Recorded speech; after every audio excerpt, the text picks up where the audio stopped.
Buen día para todos. Vamos a iniciar este mini curso de MySQL con Python. Tener en cuenta que ya deben de tener los conocimientos básicos en SQL, aunque no vamos a estar haciendo consultas avanzadas. Es importante que realicen el curso que se les indicó el mes pasado, que lo terminen. En el grupo está el link para que puedan acceder a él y hacer el curso. Entonces vamos a iniciar aquí con Workbench, ya con MySQL instalado. Si no se acuerdan cómo lo instalamos en la clase, si es que necesitan volverlo a instalar, pues miren un videito por ahí en YouTube que es muy fácil la instalación. Si se acuerdan cómo lo instalamos en clase, pues vuelven y lo instalan si es que necesitan. Si ya lo tienen instalado, pues simplemente vamos a iniciar. Aquí iniciamos la clave, pues que hay acá, pues cada uno le puso su clave. Igual esta es una base de datos de prueba. Bien, entonces iniciando aquí en MySQL, vamos a mirar, a guiarnos entonces con el ejercicio de la guía. En la guía que estuvimos trabajando el día lunes, pero voy a volver a hacer esta partecita, pues por si vi que algunos tuvieron problemas con el computador y esto, entonces para que puedan este, volverlo a hacer o seguir practicando. Entonces el ejercicio nos dice que creemos, pues para iniciar debemos instalar MySQL y Workbench tal como se vio en el curso de SQL. Vamos a repasar la creación de, de un esquema, una base de datos con nombre persona. Entonces aquí y la creación de una tabla con nombre personas con los campos ta. Bueno, aquí recordemos que es una clave primaria. Bueno, entonces empecemos creando una base de datos que se llame personasDB. Vamos a empezar aquí. Entonces, si estamos por aquí, generalmente recién se instala MySQL, nos bota por acá en esta parte. Nos tenemos que venir aquí a esquema o también podemos venir directamente aquí al icono del atajo de crear una base de datos, pero si nos venimos aquí a esquemas, acá es donde van a quedar las bases de datos y aquí vamos a crear una. Dice la guía que le pongamos personas-db. Aplicar.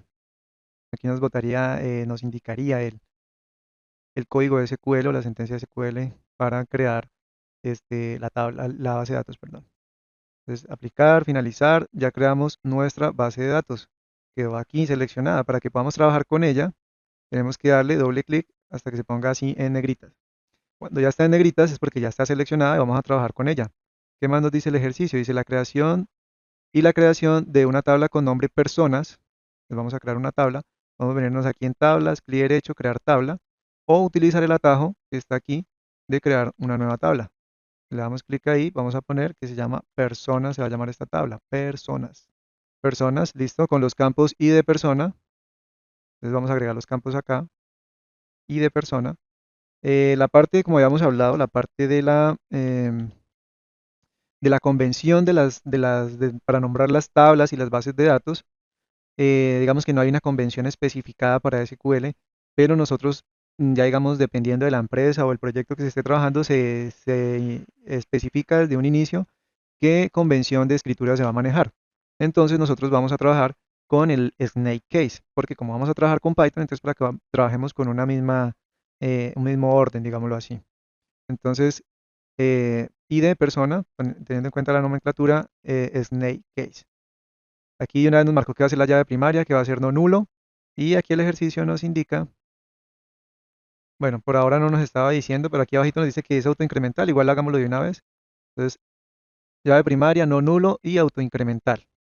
Ahora, ¿qué otro atributo nos está pidiendo? Nos está pidiendo atributo o campo que sería nombre, apellido, teléfono y correo. Entonces, vamos a agregarlos. Nombre, ese lo podemos dejar varchar, de tipo varchar. Apellido, apellido, también varchar. Vamos dando tabulador y él va saltando ahí. Teléfono, teléfono. Como teléfono no lo vamos a utilizar para hacer operaciones matemáticas, ni sumas, ni restas, nada por el estilo. Entonces lo podemos dejar varchar también. Y el correo también lo podemos dejar de tipo varchar. A correo, aquí una vez nos está indicando, bueno, correo, entonces recordemos que es una clave primaria. Bueno, aquí nos está diciendo que ya esto lo dejáramos así, dice la guía, le damos a aplicar, aplicar y ya quedó correcto, finalizar. Si cerráramos la tabla, hay una opción, y si supongamos que nos olvidó poner la llave primaria u otro campo, agregarlo o ponerle que sea autoincremental, etcétera, pues lo podemos hacer. Aquí dice, recordemos que es una clave primaria y modifica la tabla anterior y configura la columna y de persona como clave primaria y autoincremental. Este pedacito ya lo hicimos. Y marca el correo como único. Esta parte sí no la hemos hecho. Esto ya se supone que ustedes ya lo deben de saber con el curso de SQL que hicieron, pero vamos a recordar esta parte. Nos podemos venir aquí a la tabla, supongamos que se nos olvidó algo, le damos clic derecho, Alter Table, esta opción, y vamos a marcar lo que se nos olvidó aquí en correo. Correo nos dice que lo marquemos que es único, este que es la U y la Q, único, y le damos ya aplicar, aplicar y finalizar. ¿Para qué único? Pues para que obliguemos de que una persona esté registrada solamente con un correo y no varias personas estén registradas con el mismo correo. Listo, entonces luego nos dice agrega los campos ID de persona para configurarlo como llave foránea. Ah, no, mentiras, vamos por aquí. Ahora creemos otras dos tablas, una llamada pedidos con el campo ID de pedido como clave primaria. Entonces vamos a crear la otra tabla, nos podemos venir aquí una vez al atajo y esta tabla se va a llamar pedidos. Y el campo se va a llamar ID de pedido. Lo vamos a marcar como entero, llave primaria, no nulo y autoincremental. Em, Vamos a mirar la tabla personas si nosotros le dejamos la llave primaria como entero. Si nosotros nos paramos aquí en la tabla, le damos solamente un clic, acá abajito nos sale la información, este pedacito nos sale la información. Y aquí estamos mirando que ID personas está como entero. Bien, entonces ID pedido, ya quedó aquí el campo ID pedido. Veremos qué más nos está pidiendo. Nos está pidiendo que quede como llave primaria, autoincremental, listo. Ahora agrega el campo ID persona para configurarlo como llave foránea en relación con la tabla personas. Entonces nos está diciendo agregue un campo que llame ID persona. Entonces ID persona, también como entero, tabulador para saltar y crear el otro campo. Después nos dice que el otro campo que debemos agregar es eh, ID persona para configurarlo. Luego son cantidad, descripción producto y fecha pedido. Descripción producto, voy a dejarlo así para que no quede tan largo. Descript product. Y lo otro es fecha pedido, entonces fecha, fecha pedido y este lo podemos dejar como tipo de dato date. Listo. Aplicar, aplicar y finalizar. Ya creamos nuestra tabla. Esto ya lo podemos cerrar si queremos. Aquí en la tabla personas, yo tenía que haberle puesto ID de persona, no ID de personas. Eso dice la guía. Voy a darle clic derecho a la tabla, Alter Table, ID de persona. Aquí la de ella aplicar, aplicar y finalizar. Nos falta crear la otra tabla, que es la tabla compras. Entonces vamos a crear la tabla compras. Nos paramos nuevamente aquí en el icono y esto se va a llamar compras. ¿Qué campos va a tener? Vamos a mirar. Aquí dice ID compras como clave primaria y autoincremental. ID compras, clave primaria y autoincremental. De una vez se nos marca obviamente no nulo, porque pues una llave primaria no puede ser nula. También como entero se nos marcó, ahí está bien. Luego dice que agreguemos los campos. Y agreguemos un campo que también se llame ID persona, porque con ese campo vamos a relacionar a esta tabla compra con la tabla personas. Entonces, ID persona, perdón, ID persona como entero también, tabulador para el siguiente campo y vamos, el otro es el campo total pagado y método de pago. Este lo podemos dejar como decimal, pues porque es dinero. Método pago lo vamos a dejar como varchar. Método pago o forma de pago podría ser. Método pago, forma de pago como varchar. Listo, ya tenemos nuestra tabla compras también creada. Miren que acá está el nombre de la tabla. Listo, tenemos un ID personas, un ID persona que es con el que vamos a relacionar las tablas. Esta parte de la cardinalidad de la creación de las tablas, la relación que es de uno a muchos, de muchos a muchos, toda esta parte se supone que ya la deben de saber. Pero en este caso de nuestro ejercicio vamos a explicar un poquito. Dice personas, la cardinalidad que hay entre la tabla personas, pedidos y compras es de uno a muchos entre personas y pedidos y de uno a mucho entre personas y compras. ¿Por qué? Porque una persona puede hacer muchos pedidos, pero un pedido solo puede ser hecho por una persona. Entonces por eso se dice que es de uno a muchos. De personas a pedidos es de uno a muchos. Y de personas a compras, una persona puede hacer muchas compras. Entonces sería de uno a muchos. ¿Y una compra puede ser hecha por muchas personas? No, ¿cierto? Entonces seguiría siendo de uno a muchos, o sea, de una persona a muchas compras. Bien, entonces ahí ya tenemos nuestra cardinalidad. Ahora tenemos que proceder a configurar las llaves foráneas. Aquí nos dice, procede a configurar las llaves foráneas de la tabla pedidos y en la tabla compras. Luego agrégate registros en la tabla personas. Bien, entonces vamos a configurar las llaves foráneas en las tablas pedidos y eh, compras. Supongamos que lo hubiéramos cerrado, entonces nos venimos aquí a pedidos, alter table, otra vez donde estábamos, pero nos venimos aquí abajito donde dice foreign keys. Entramos a foreign keys y aquí vamos a poner el nombre de la clave foránea. ¿Cómo queremos que esa clave foránea se llame? Recuerden que en las bases de datos las claves foráneas no pueden repetirse, o sea, el nombre no se puede repetir para las llaves foráneas. Entonces en esta tabla, que es pedidos, acá está el nombre, pedidos, vamos a configurar la llave foránea. Toda esta parte de llaves primarias, llaves foráneas, pues también ya lo deben tener claro. Una llave foránea sirve para que una tabla se relacione con otra. En este caso lo que vamos a hacer es coger a la tabla pedidos, el campo que le creamos, miren, si le damos clic a la tabla pedidos, acá nos da la información, este campo que se llama ID persona, que lo creamos, en este momento es un campo normal, pero este campo lo vamos a convertir en la llave foránea. ¿Para qué? Para que este campo se relacione con la llave primaria de la tabla personas que tiene el mismo nombre, para que haya esa relación. Listo, entonces si nos venimos acá, entonces es común que le pongamos a las llaves foráneas el nombre de FK, que es Foreign Key, las llaves foráneas. Luego se le pone el nombre del campo que va a ser la llave foránea, entonces sería ID persona. Le agregamos el nombre de la tabla, pedidos. Bien. Ahora aquí nos está diciendo que a qué tabla va a hacer referencia. Mira, aquí dicen reference table. Entonces vamos a decirle que a la tabla que queremos hacer referencia, a la tabla personas. Entonces aquí nos sale. Obviamente nos sale primero el nombre de la base de datos que se llama personasDB y luego el nombre de la tabla. Vamos a relacionarnos con la tabla personas. Entonces aquí le estamos diciendo con qué tabla nos vamos a relacionar. O sea, aquí solo vamos poniendo apenas, hasta el momento aquí solo hemos puesto el nombre de la clave foránea. Aquí vamos a decirle con qué tabla nos vamos a relacionar. Y estos datos de acá nos está diciendo, bueno, estos datos que están aquí son los datos de la tabla pedidos. Si nosotros venimos aquí, le damos clic a pedidos, miramos aquí la información, miren que son los mismos datos. ID pedido, ID persona, cantidad, descripción, producto y fecha pedido. Entonces, ¿cuál es el campo que queremos convertir en llave foránea? Al que dice ID persona. Y nos está diciendo ahora acá, reference columna. Entonces nos está diciendo con cuál columna de la tabla que usted escogió acá, que es la tabla personas, con cuál columna usted quiere hacer la relación o con cuál campo.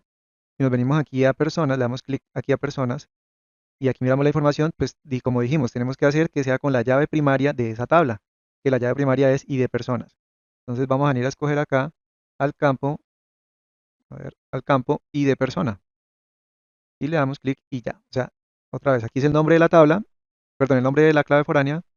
Acá es el nombre, a qué tabla se hace referencia, entonces a la tabla personas. Acá nos salen los nombres de los campos de la tabla pedidos y aquí la referencia, o sea, nos salen los campos de la tabla personas con la que nos estamos referenciando y vamos a escoger el campo que debería ser la llave primaria de la otra clave, de la otra tabla, perdón. Y aquí le vamos a aceptar, aplicar, finalizar. Listo. Si van hasta aquí, traten ustedes de hacer la llave foránea de la tabla compras. Yo voy a adelantar el video de esa parte para que ustedes lo hagan. Bien, yo ya aquí adelanté un poco y ya le puse entonces, ¿qué me falta aquí? ID, FK, ID persona y le pongo el nombre de la tabla, compras. Ya aquí le voy a decir con qué tabla voy a estar relacionado, que es con la tabla personas de la base de datos. Acá me aparecen mis columnas de la tabla compras. Entonces, si yo le doy aquí clic en compras, aquí me salen los datos que yo tengo y miramos que son los mismos. ID persona, entonces lo vamos a relacionar con el ID persona, que es la clave primaria de la tabla con personas, perdón. Listo, aplicar y aplicar, finalizar. Bien, hasta aquí ya tenemos entonces nuestra relación. Ya tenemos nuestros datos, ya esto lo podríamos cerrar.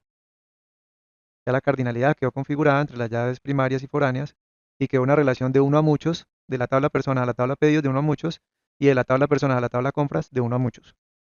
Bien, miremos qué más nos pide la guía. Dice, procede a agregar 3 registros en la tabla personas. Vamos a hacer los 3 registros en la tabla personas. Entonces, abrimos un nuevo query o una nueva consulta. Si esto no estuviera, pues entonces lo abrimos desde aquí, este que dice SQL, y aquí abrimos una nueva consulta. Vamos a utilizar entonces el comando insert, que ustedes ya lo deben de tener claro. Voy a adelantarme un poquito para escribirlo y ahorita lo explicamos.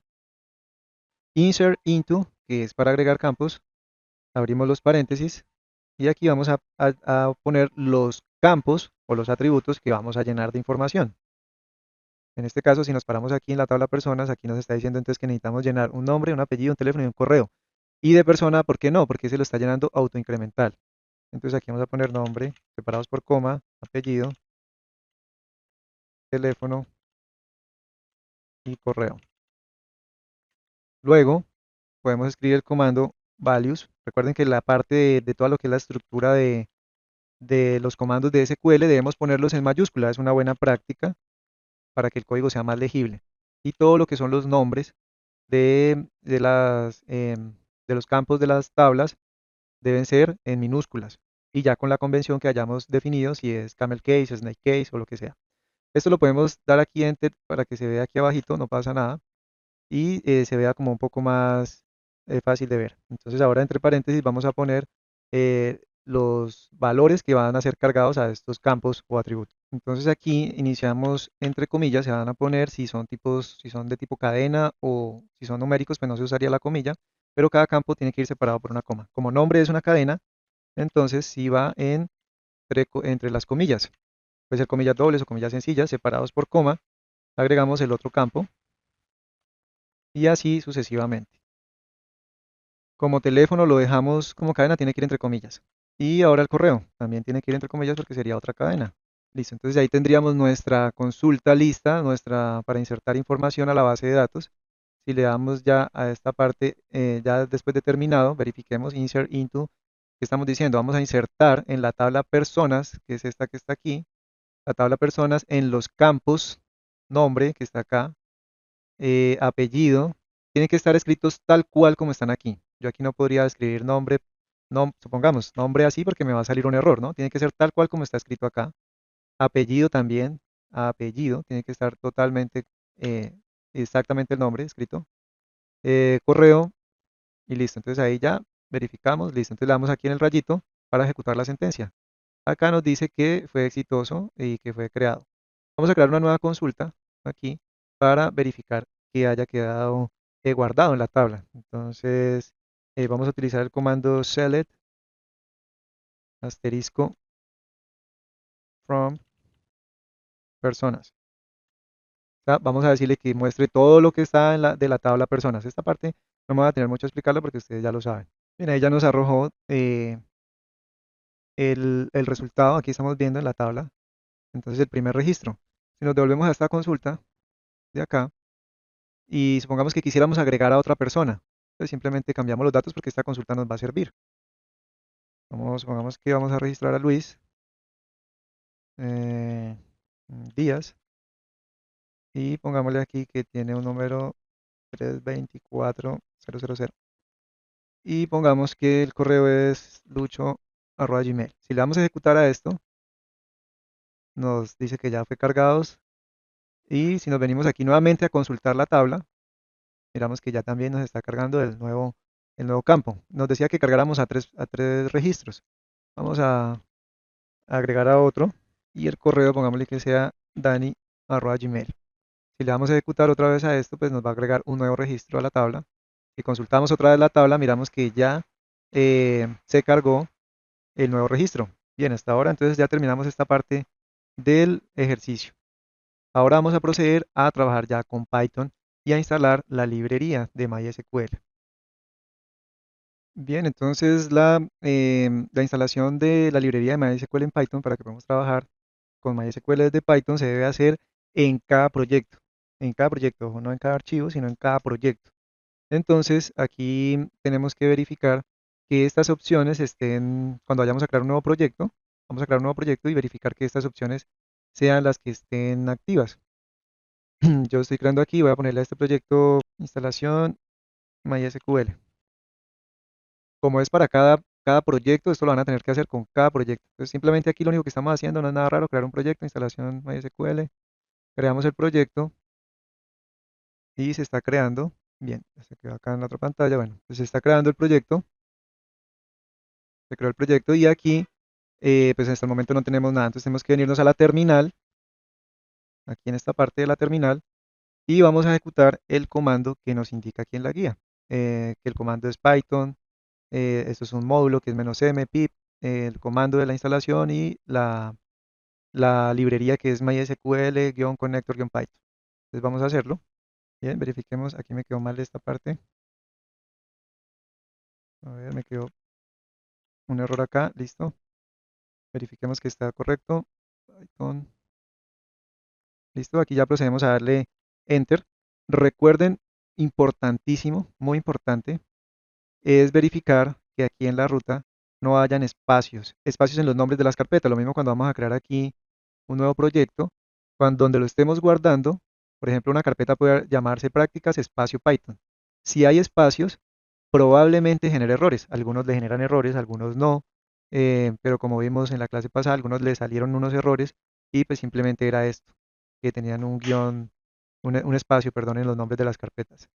Entonces, bien, volvemos aquí, tenemos ya entonces nuestra comando para ejecutar, para instalar la librería, le damos Enter y aquí salió un error que dice, mira, a mí me salió un error porque me faltó aquí, me quedó conecto y no connector. Si le damos con la teclita, con la flecha del teclado hacia arriba, vuelve y nos aparece el último comando que escribimos. Y aquí me faltó la R, connector. Aquí me ha quedado conecto. Si le damos Enter, ya empieza la instalación de la librería. Em, Aquí también nos está diciendo que el programita pip está desactualizado.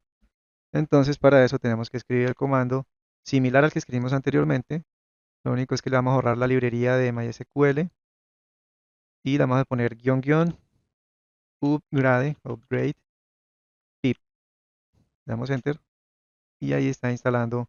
Listo, de esta manera ya está instalado. ¿Cómo nos damos cuenta si sí quedó bien o no? Nos venimos aquí al archivo, creamos un nuevo archivo. Nos venimos al proyecto, creamos un nuevo archivo, pongámosle prueba, conexión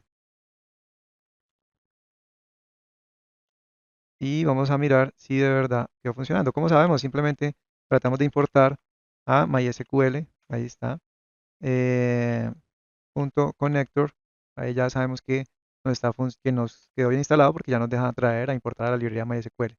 Em, Aquí nos aparece así en negritas y nos sale esta advertencia todavía, pues porque todavía no lo hemos utilizado. No hemos utilizado a MySQL. Bien, entonces, ahora sí miremos qué más nos dice la guía. Luego procedemos a crear un objeto que será el tipo de tipo MySQL con la siguiente información entre paréntesis. Vamos a crear la conexión de la base de datos con la conexión de MySQL con Python. Vamos a crear entonces aquí un objeto que se llame, aquí en la guía le pusimos personas DB, que es el nombre de la base de datos, pero perfectamente podríamos ponerle conexión. Podríamos ponerlo como está aquí en la guía, personas DB, el mismo nombre de la base de datos, o podríamos ponerle conexión, va a ser igual mysql.connector.connect. Dentro de esto vamos a agregar entonces los campos si miran que aquí dice args y aquí dice keywords, keywords, o como se diría, como clave valor, valores clave valor, aquí sería solo argumentos, y aquí sería argumentos clave valor, como lo hemos trabajado en los otros ejercicios. Aquí entonces nos va a pedir la primera clave y le vamos a agregar el valor de una vez, que sería host. Si mira que sale con de una vez con el igual, entonces aquí el host que vamos a utilizar para este ejercicio, o para esta manera que estamos trabajando ahorita, todo lo vamos a trabajar de manera local, no lo vamos a cargar a un servidor, entonces vamos a poner localhost, coma, el usuario de la base de datos, user, igual, y entre comillas también vamos a poner aquí el usuario. ¿Cómo sabemos cuál es el usuario de la base de datos? Nos podemos venir aquí a Workbench y nos venimos aquí donde dice sesión y aquí nos está diciendo que el host es localhost y el usuario es root. Por lo general siempre es root a menos de que lo cambiemos, pero por defecto viene ese. Entonces root, coma, la contraseña, que sería password, igual, y en mi caso mi contraseña es admin para esta base de datos de prueba.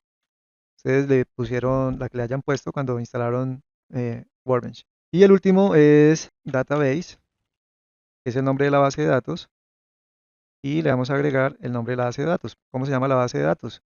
Acá estamos que la base de datos se llama personas DB, personas-DB. Hasta aquí ya tenemos lista nuestra conexión, que esto es para que Python se pueda conectar con la base de datos. Seguido de esto tenemos que crear un cursor, pero miremos qué más nos está diciendo la guía. Luego procedemos a crear un objeto de tipo cursor para proceder a interactuar con la base de datos. Bien, entonces, ¿cómo hacemos? Llamamos aquí en la guía se llamó mi cursor, pueden ponerle el nombre que quieran, pero debería ser como algo que tuviera la palabra cursor para saber qué es el cursor.